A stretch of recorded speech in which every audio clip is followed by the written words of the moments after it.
But first, Stan Grant attracting a lot of media attention this week, and the discussion has sort of flipped from one about criticism regarding the ABC's coverage of the King's recent coronation to now one of support and sympathy for racialist abuse, he calls it, that he says he's copped as a broadcaster. Now, this is a challenging issue, not least for the ABC. It's about as woke as it gets, and if left-wing types aren't safe at the ABC, well, where are they safe? Now, if that's true, well, let's see where it ends up. But social media is a sewer. That's why I really get on it. But providing a slightly different take on all of this today was Neil Mitchell on radio in Melbourne this morning. Have a listen. In a truly racist country, Stan wouldn't have had the glittering career he's had despite his talent. A truly racist country would not have welcomed him as viewers have welcomed him over the decades. Joining me now, Nick Cater from the Menzies Research Centre and Senior Fellow at the Institute of Public Affairs, John Roskin. Let's start with you if we can, Nick. Give me your take on Stan Grant and how this has all played out from the coronation fiasco until those scenes we saw last night as he farewelled the Q&A audience.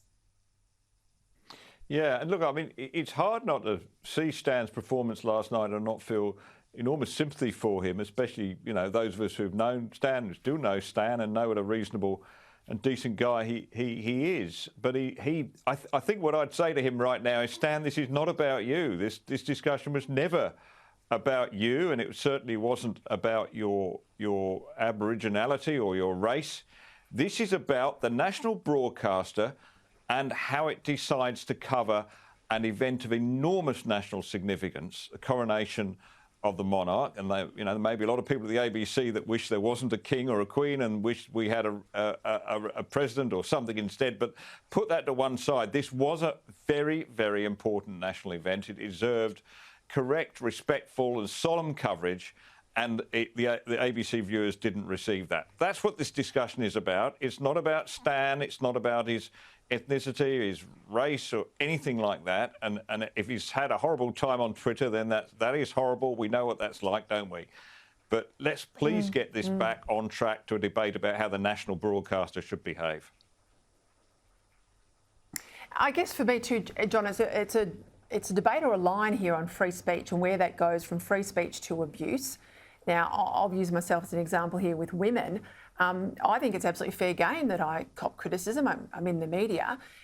But when that line hits the violent and sexual stuff that no one should cop, well, fair enough, you want to call that out. Now, I guess it's very much the similar thing here with Stan Grant and race.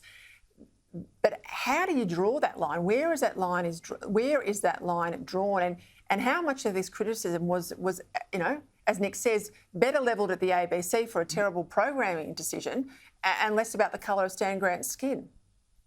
Well, that's a really important question, Peter. Threats of violence are against the law. They're unlawful. But not every criticism of Stan Grant is based on race. I can't imagine the impact of the nasty things that have been said about him, but Conservatives get that on Twitter all the time. Peter, you, me, Nick, we've all been subject to abuse, and certainly not of the level of what Stan has suffered. But we need to understand, as Nick said, it's not all about Stan, and the ABC has brought this on themselves. They deliberately cast a provocative panel, as Nick said, on a very important day. They knew exactly what they were doing. They knew the views of all the panellists, and then there has been legitimate criticism. And then, as Stan Grant says, ABC management is nowhere to be seen. Nick, is this going to have an impact on The Voice? Because there was a poll out today that says that the reason why support is falling is because the Yes campaign is not explaining what The Voice is. It's less about the No campaign cutting through than the Yes campaign filling the vacuum of information people have. And does something like this racial overtone with Stan Grant turn people's attention that perhaps haven't got onto The Voice, or are we having this conversation in and around the ABC and everyone in the ABC has heard about The Voice for many, many years over, so they're already on board? Look, I don't think this helps the Voice campaign, what's happened to Stan Grant, although I'll say again, it's completely unconnected with either the Voice debate or the debate which we should be having about our national broadcaster. But that's to this point that people feel they don't know enough about it. I think this is exactly the problem for Anthony Albanese.